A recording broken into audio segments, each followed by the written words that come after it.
any friends who you think will enjoy this, then we'll kind of be showing that link afterwards.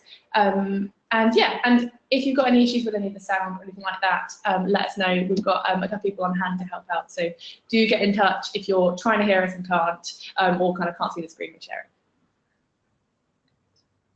So I guess, Georgina, first question for you. What is transparency? How would you share that? How do you define that? Okay, we're diving straight into transparency. That's really good. I think for me, transparency is not that transparent. I think a lot of people talk about transparency without really understanding what it means. And I think for me, sort of running a consumer magazine and dealing with the consumer end of things, it's about being really honest and authentic with your end users. So either your sort of service users or your buyers and consumers, about where you are on your sustainable journey. So it could be that you have done amazingly well and maybe you're B Corp certified, or maybe you've sorted out your entire supply chain and there's no issues whatsoever, but most businesses aren't like that.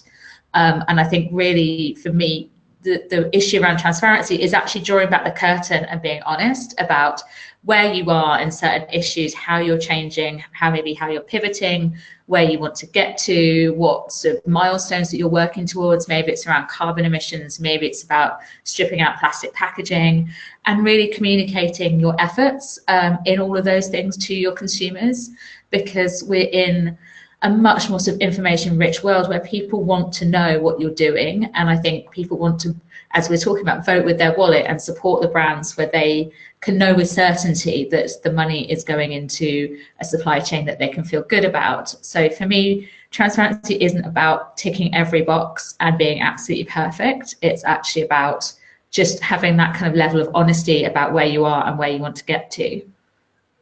Absolutely. I think the only thing I'd add to that is some of the best examples I've seen so far are where brands are being transparent about where they're not yet doing all that well. Kind of the things they want to work on next, or the things they know are less, I suppose, less good about those brands. As a consumer, I really respect it when brands do that.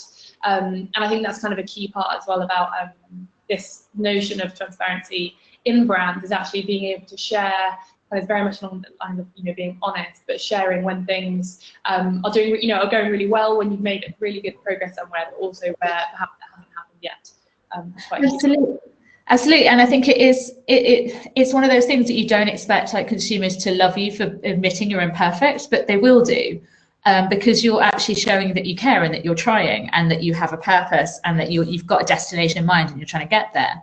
And I think a lot of people forget that, especially for smaller businesses or sort of SMEs, there's a lot of goodwill behind them. If you're doing a good thing, if your products are great, people will understand. It might be that you're not at a scale where you can access a more sustainable option. Maybe you need to grow to a certain level before you can bring the cost down.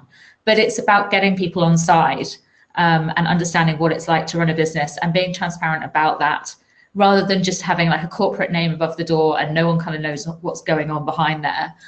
We've very much moved past that stage where products just arrive in store and then we don't give them any thought.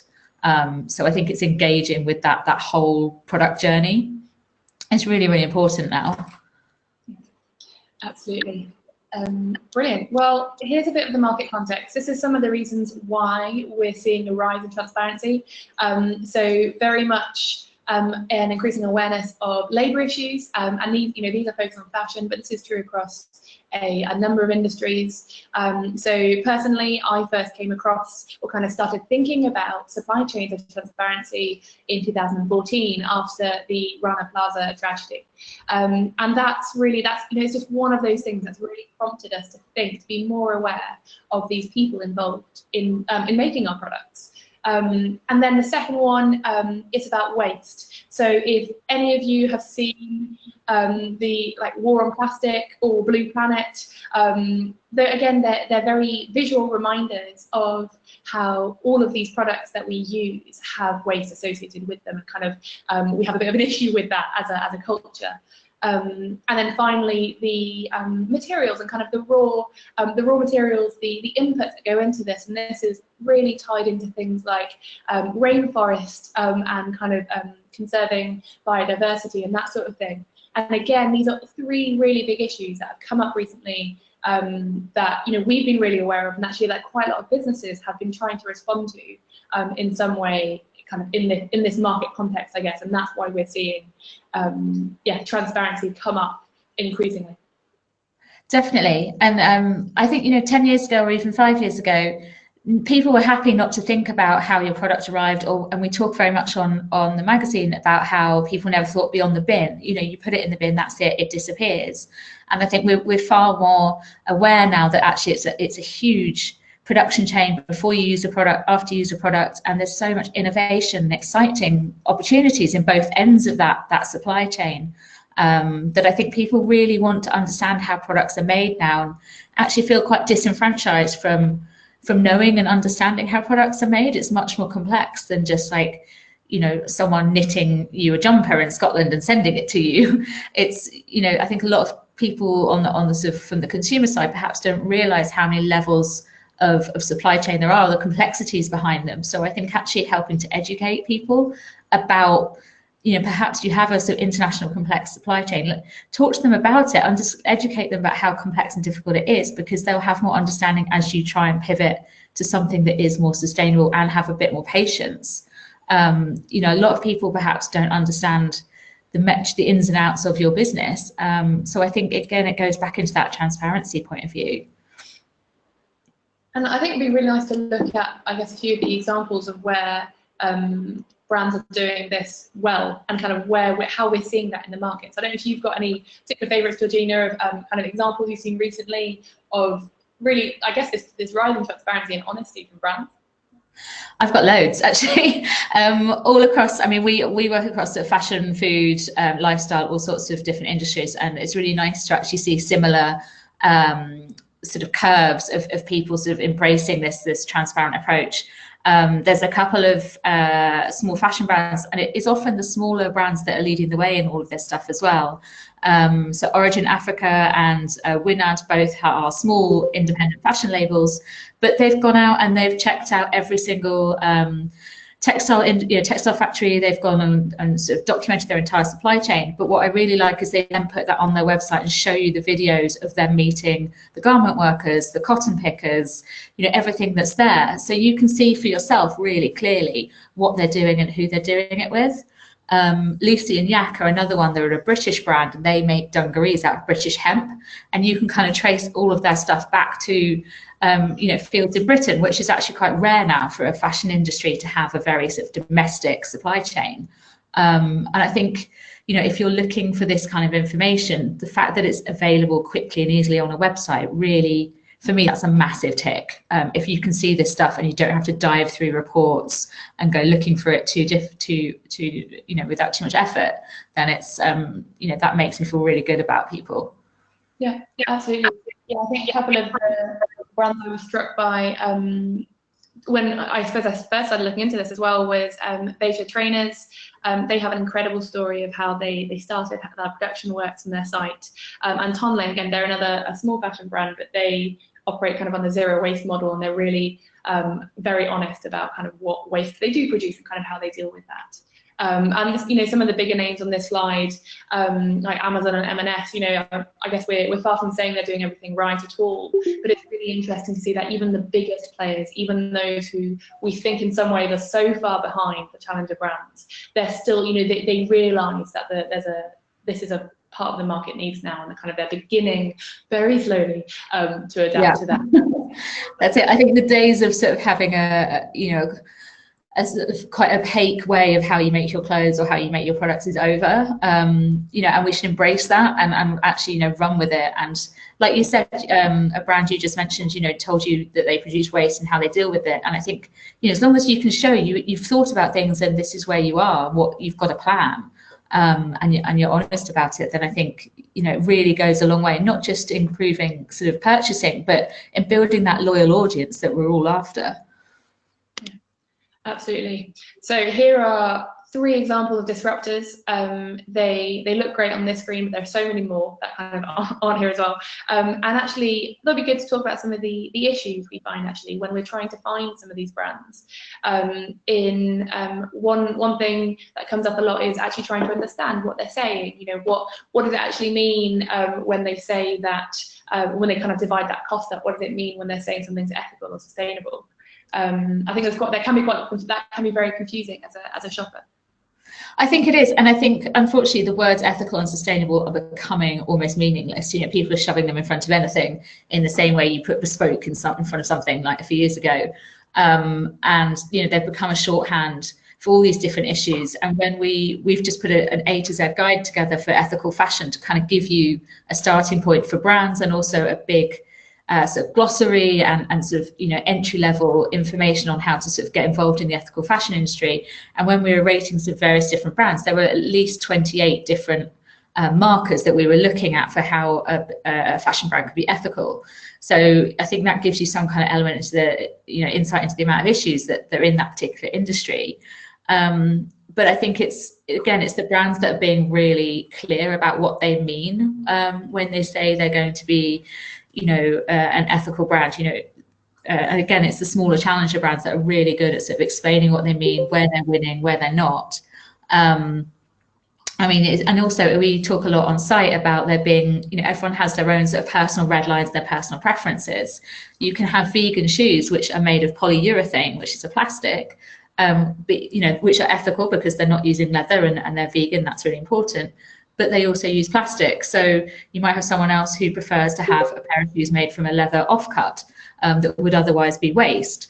You know, so there's lots of different approaches and solutions, which is part of the exciting world that we live in. I think at the moment it's incredible the different materials and processes that are coming through now. But I think it makes it even more important to kind of do your research, especially around the issues that you care most about.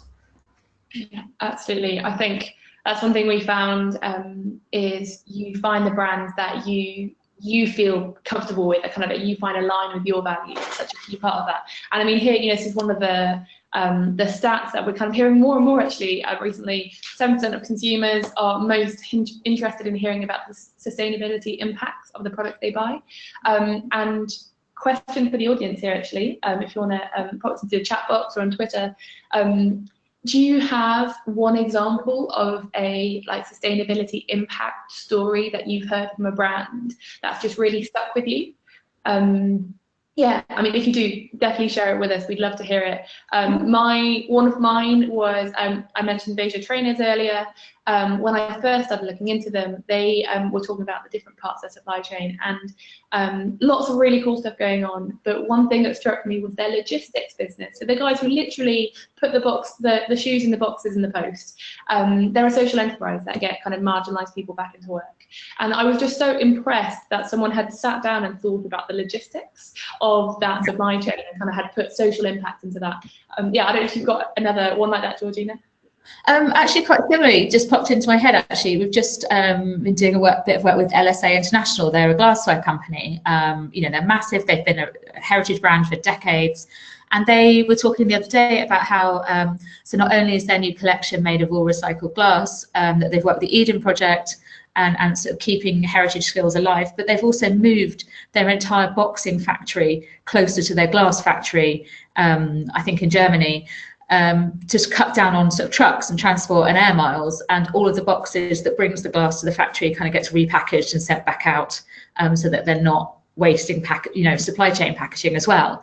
And I just thought that's a really, you know, that's investment and into your infrastructure, isn't it? If you're sort of like moving your factories closer together to cut down on the sort of emissions and transportation. And I think as well, you were sort of saying, you know, going back to your statistic about 70% of consumers, it's something I've seen massively increase in the last 3 years. People are now geekily interested in packaging materials and, you know, material innovation and making clothes out of mushroom leather and all of this really what would have been considered completely geeky stuff like 5 years ago. People really care about and get cross about if they don't think, people are paying enough attention to it. So I think there's a really big opportunity for brands to make their case and kind of shout about how different they are as well, and to make changes in lots of different ways. Yeah, absolutely. And that brings me nicely into here, which is that actually what we found is that information is so rarely connected to products, even though shoppers are asking for that. And so it's kind of, it leads us to actually what can we do to, like, how do we find products and businesses that align with our values? And, how do we work in a sensible way with businesses as well who perhaps have done some really good work but might not be, completely there yet. So I don't know how you do it at Pebble Mag when you kind of, I guess, choosing which businesses to work with. We're really lucky in that we are inundated by businesses contacting us. And actually that's how we get a really good view of what trends are coming through and what industries are kind of booming. At the moment, I must be contacted by a new shoe brand almost every day.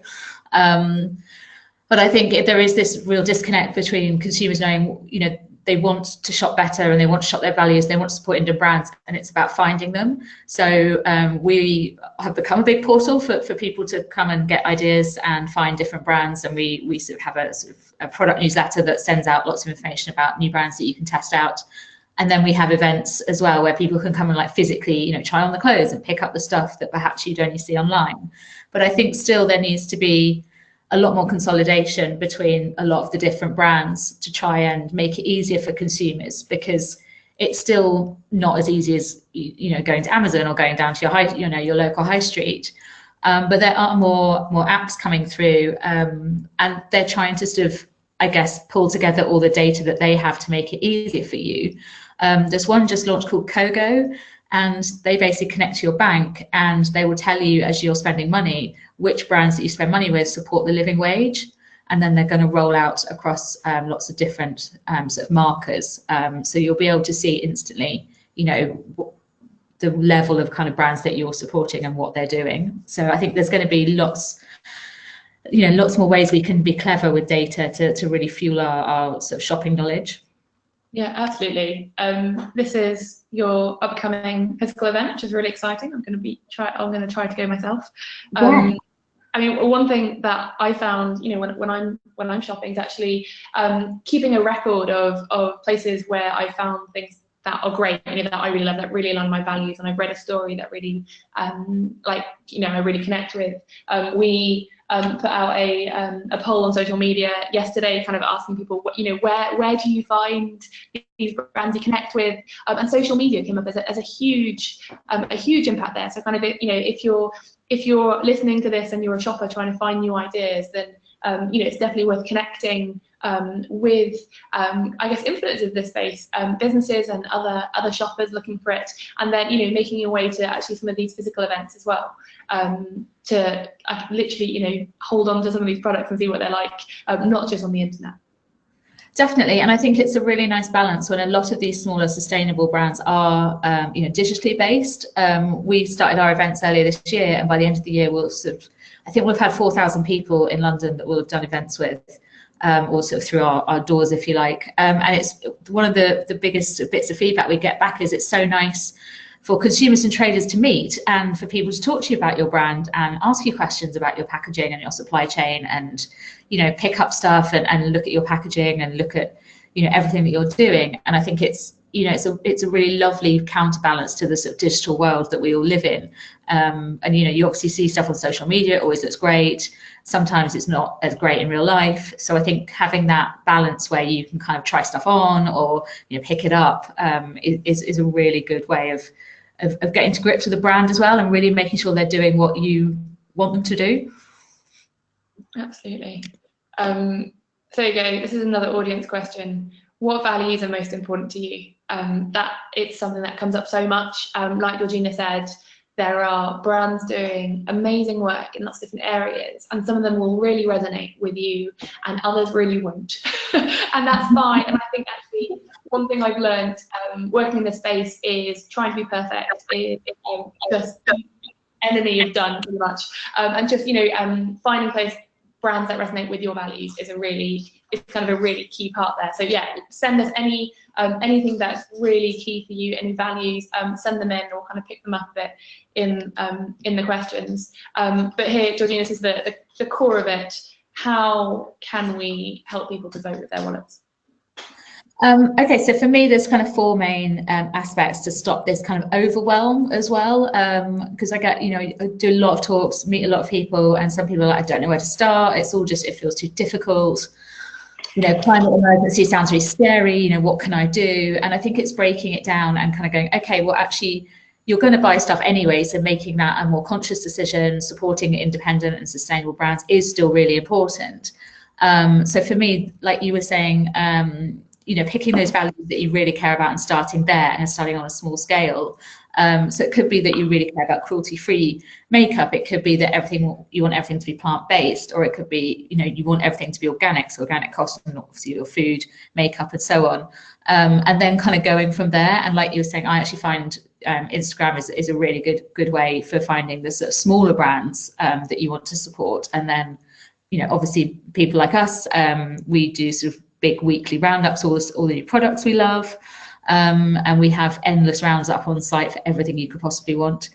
And again, it's doing the research as well, sort of spending some time going down the rabbit holes of the internet and finding, other people that are talking about the issues that you care about and their suggestions. And because I find, especially with the more sustainable, the smaller brands, especially around skincare and fashion, what works for one person won't work for someone else. So there is a sort of element of testing and research. And also, it's a really important one for me, or two important ones for me that perhaps we don't talk as much about, is, there's this I think there's a sort of meme or a saying that, when you spend money with an independent brand, they do a little dance. And as an independent brand myself, we definitely do.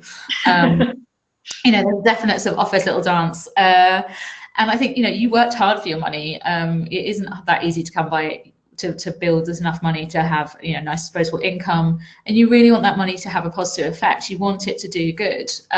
So spend it with people that are either going to do good with it, who have give back elements to their business, that are social enterprises, that are supporting new artists, or are a good business themselves. And I think that makes you value how much you're spending and what you're spending on a little bit more. Yeah, one thing on that is a lot of people will ask about affordability of more sustainable choices. And actually, what, some of them are expensive, and that's because of the time and effort that's gone into them. But one thing I found is actually, if you begin to value your own money in terms of, really choosing what to spend it on, but actually also realizing the value of what you're buying and what you're purchasing, and kind of, realizing the number of hours that go into making a dress or something like that, can be really key, and actually help you to understand. For me, it's just regulating, so I buy a lot less, but that means that I can afford more items. So that's kind of, it's part of that, isn't it? It's really about valuing what we have and how we've earned it, and actually how other people are going to be using that money as well as we kind of spend with them. Exactly, it is a mindset shift, and I know lots of people go buy less, buy better. We talk a lot about that, but I think actually valuing the money that you've earned is a really big part of it. And like you were saying, sort of having that with the transparency, with the authenticity, knowing and understanding a bit more what goes into your products and what goes into these brands is really important to value the thing that comes out of it. I was speaking to Trade, the clothing charity, yesterday, and they were saying, to make a sweatshirt in some of these ethical sweatshirt factories, it takes 55 people. That's 55 individual actions to make your one sweatshirt, and then it's no wonder it's got to be sort of 60 or 70 pounds, especially if you're using organic cotton and all those kind of things. So I think having more information about the value of everything that's going into the thing that you're buying is really important. And also, lastly, actually communicating in another way. If you're leaving a brand, if you are moving away from an old favorite because you don't agree with their values, or you found a more sustainable option, tell them. Because ultimately brands are only built because people buy their products, and they only remain massive because people keep buying their products. So they are going to be very concerned if they start to lose huge market share over to a more sustainable competitor. So the more we can shift those bigger brands as well, the more whole industries will move more quickly, as instead of sometimes the glacial pace that they are moving. So I think you know, as much as you're supporting new people or sustainable people, make your voice heard if there's something that a brand is doing that you're not happy with. And it is, so we work with a lot of independent businesses here, and sometimes, you know, when we're working with them, they're like, well, actually, we haven't heard from our shoppers that they want, you know, from our customers that they want us to be better at this or at that. And we're saying, well, you know, the market trends do show that shoppers are, so perhaps they're just not telling you. So it really is, you know, the businesses we've had some of our most successful projects with, those projects have been prompted by shoppers asking them really difficult questions that they couldn't answer. And I think it's never been easier to get in touch. You know, obviously it's really easy to get in touch to kind of slag something off on Twitter in 30 seconds, but to actually put like a considered, you know, why aren't you, you know, using this certain thing, or why aren't you cutting down your supply chain? I think those really valid questions brands have to take notice of, you know, if they get more than a couple. So I think it's a really good way to help things move as well. And you know, the clue's in the title. We're talking about voting with your wallet, and that really is what you're doing. Absolutely right. We've got a question in from Robbie, which would be nice to go through. So basically, a question around: do we actually know whether alternatives are better than, I guess, what they're replacing? So one example here is vegan cheese. So I know a lot of people have been moving away from dairy products and meat products due to usually their environmental impact, also perhaps the animal welfare element.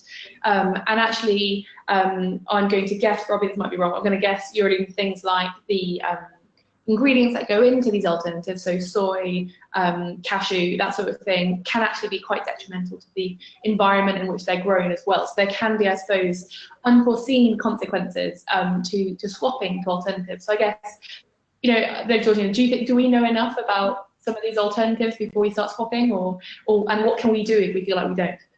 I think the key here is research. I think everybody wants a simple swap in the way that we all want a really simple solution to climate change or the climate emergency. And unfortunately, everything is interconnected and impacts everything else. And I think actually we're only just starting to understand how much.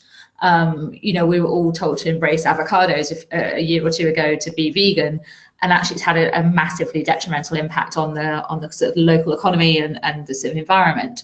So I think, unfortunately, that is kind of human nature to kind of all adopt one thing and not think about the consequences. But I think we are getting better at that as we understand more how everything connects into each other. So I think, you know, obviously that can be a bit overwhelming, and I think the idea of being better can be a bit subjective as well, because it depends what you're swapping for and your, you know, your values as well. You know, vegan cheese is going to be a better alternative if you want to move away from dairy and you don't want to support industrial dairy farming. Is it better because, you know, cashews have a less environmental impact? You'd have to look at. But I think, you know, it does go back to what you're doing it for, because, you know, a lot of, like I was sort of pointing out with the shoes, there's a lot of different solutions for different people, and they're not all going to be the right one for you. Absolutely.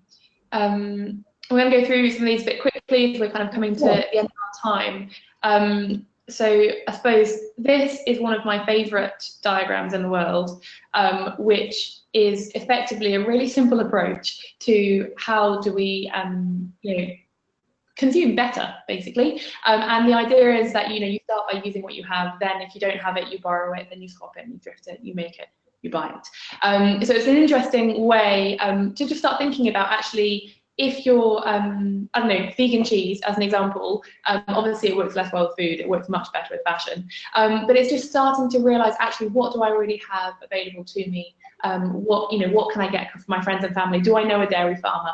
The answer is probably no. But if I know a dairy farmer who's producing things really well, you know, can I support him instead? That sort of thing. So it's about beginning to engage slightly differently with the market.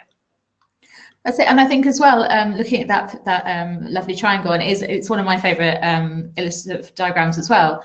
There is a huge amount of sort of tech-driven new companies coming through in the kind of swap, borrow, thrift space, which I think is really exciting as well, because then it makes it a much more sort of consumer-friendly option.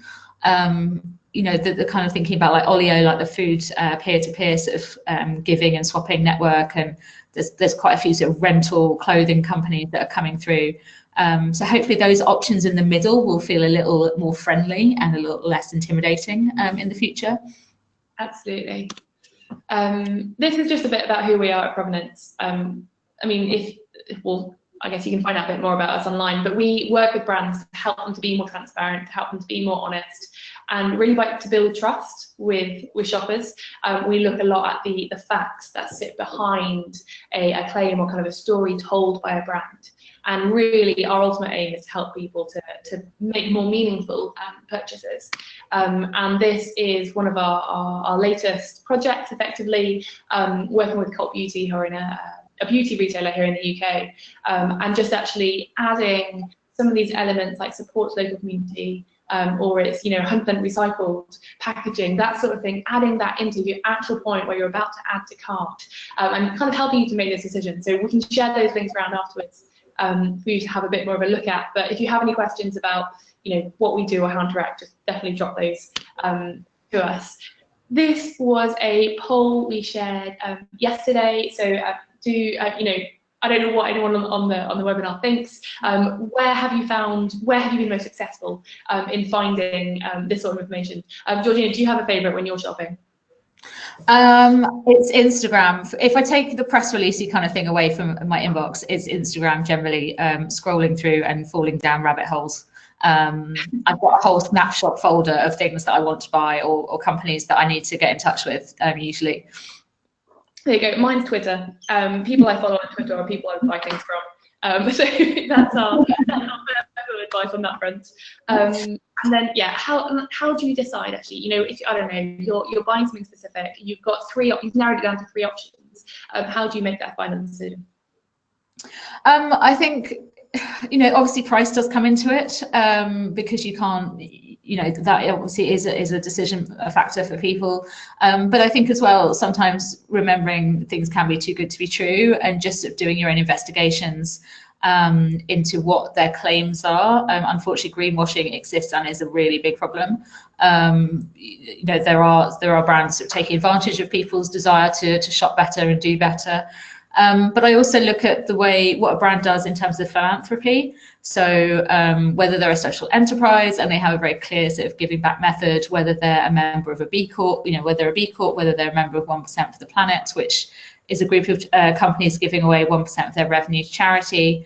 I think, seeing who they're aligned with is a really good, marker of trust. Brilliant. I'm going to ask if we've got any more questions actually from the audience now, just before we kind of go into the final few bits we kind of do like after this webinar, I suppose. We had one come in before the start from Imogen on I'm assuming Imogen is part of a kind of an independent brand herself. She's asking, how do I get my suppliers to be more transparent? Kind of when I've asked them to tell me where they get their textiles from, they've said they don't want to tell me because they don't want me to bypass them as a supplier. And this it's such a big issue when we're talking about digging into supply chains. How much do you disclose to help your shoppers make better decisions, and how much do you actually kind of have to keep quite close to heart from a commercial perspective? There is an element of kind of commercial compromise or something in there.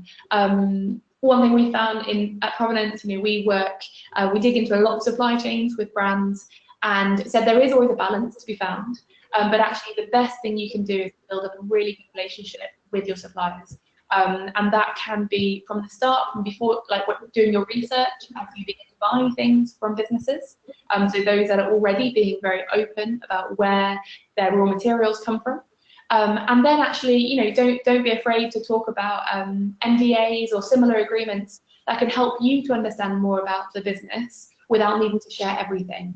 And one thing we do at Provenance is we work with, we use lots of different types of tech to kind of create trust without necessarily revealing everything, and trying to conveying that trust on to the shopper so that we're able to help people make those decisions. But it is a tough call, and there isn't an easy answer. There's not kind of a perfect way of doing it either. I think that's a really good point in all of this, there is no perfect solution. There's no one solution. Unfortunately, we're not perfect human beings, and definitely businesses aren't perfect too. So I think there's a lot of people who we're all trying to find our feet and all trying to find our way forward in this. And I think that's, to me, that's really, really exciting. But obviously, you know, no one person holds the key to everything. Otherwise, you probably wouldn't be in this mess in the first place. Absolutely. Yeah, if you've got any more questions for me or Georgina, do send them in. Yeah, I've got one that's just come through actually. So a quick question that come in. The example of vegan cheese highlights some of the inconsistencies in ethical consumerism. Something we think about as being environmentally sustainable might not be, or it might lead to negative social consequences, which is some of the things we were just talking through. The question is, do we have a clear enough idea about what exactly a sustainable future looks like, and what is the most ethical form of consumerism? Those are two very big questions. I think for the idea about a sustainable future is surprisingly murky, actually. We are obviously all trying to hit the Paris Agreement. I think every country in the world, bar the United States, signed up to that, keeping the carbon emissions a rise of 1.5 degrees. That really is the top level goal of what we're trying to get to. And I think as a lot of these conversations mature, it will end up being all about carbon emissions at one point or another and how we can regulate those in our industries. There's a lot of work being done around 2030 plans to move to zero carbon. You've obviously got the Green New Deal in the States. Obviously, there's all sorts of promises going on in the UK at the minute. But I think there's an amazing writer I've just come across who actually founded the Transition Town Network a couple of 10 or more years ago, called Rob Hopkins, and he's just got a book out called From What Is to What If. He's going to be speaking at our Pebble event on the 30th of November, and really he talks about how unless we imagine more of a sustainable future and we use our powers of imagination to look at exactly what that looks like, how can we build towards it, and how can we look at achieving it if we don't really know what it is we're meant to be achieving. So he's going to be doing a session with us all about how you can imagine the future in 2030 and literally taking people through what that looks like, what that smells like, what's been invented, what's disappeared. So I think, you know, that's going to be really interesting. And he's got a really good point, you know, unless we're all working towards something that's an agreed goal, how are we meant to sort of make sure we get there? So yeah, I think everything's up to play for, really. Absolutely. And also, you know, if you have, as a shopper, if you're particularly good at seeing, you know, what this particular area of business will look like in a few years and share it, I think that's a very powerful thing to do, is to kind of share it with people around you. And I guess you've got coming to the end of our time together, but there are a few things to keep in touch with us, stay in touch with the transparency movement. We have at Provenance, we have a monthly newsletter that goes out, which kind of covers, you know, news from across the world and across lots of different industries in supply chains opening up and products being better. So definitely sign up to that, and I can absolutely recommend Pebble as well. I get your newsletters on a weekly basis. Very encouraging and inspiring as well. Thank you. Yeah, all of our new content, all of our features, all of the products we found, looking behind the scenes at lots of different industries, everything's all in our Friday email. And then if you're in London, we're hosting the biggest ethical markets / Christmas market / inspiring talks and workshops, everything else on the 30th of November at Flatiron Square. Brilliant, great. Well, as I said, I'm hoping to be there, and it sounds like if you want help imagining what the future will look like, then that is the place to be. Yeah. Pop down to Rob talk in the afternoon, because he is amazing. He will make you'll have your roadmap to the future mapped out in 45 minutes, I think. Wonderful. Great. I'm afraid we're pretty much done for time. We've had a couple more questions in. So what we'll do is we'll get back to you basically in writing, either myself or Georgina. And if you have any kind of from this session, anything else that you kind of thought, oh gosh, but what about that? Do get in touch with us directly we're on all social media channels. And yeah, let's kind of keep this conversation going. There is, I think, so much that we can do as individuals, as businesses, to really actually keep this stop it from just being a trend and really make it part of how consumers consume, I suppose. So let's kind of keep interacting with us and Pebble in that. Definitely. Thank you so much for having me today. So it's been great having you, Georgina. And yes, we'll share this round afterwards from all of you signed up. And I suppose, Georgina, just kind of to close us off, when looking for, I suppose, as you're going to be shopping over the next few months, what are you going to be looking for? What are you going to be recommending to friends in terms of kind of keeping an eye out for? At the moment, it's all about conscious Christmas. So we've got a massive Christmas guide on the site, and looking at really what I'm recommending a lot actually at the moment of things like facial oils and organic skincare. So moving away from mainstream brands and embracing people that use sort of recyclable products, recyclable packaging, organic skincare products, and also making sure that everyone around me has all their zero waste goodies for Christmas. So things like sandwich wrappers from beeswax wraps and all that kind of stuff. Sounds like a great combo. You heard it. It's all about zero waste skincare. The future. Brilliant. Thank you everyone for joining us. It's been great to have you, and yeah, stay in touch after this. Lovely. Thank you.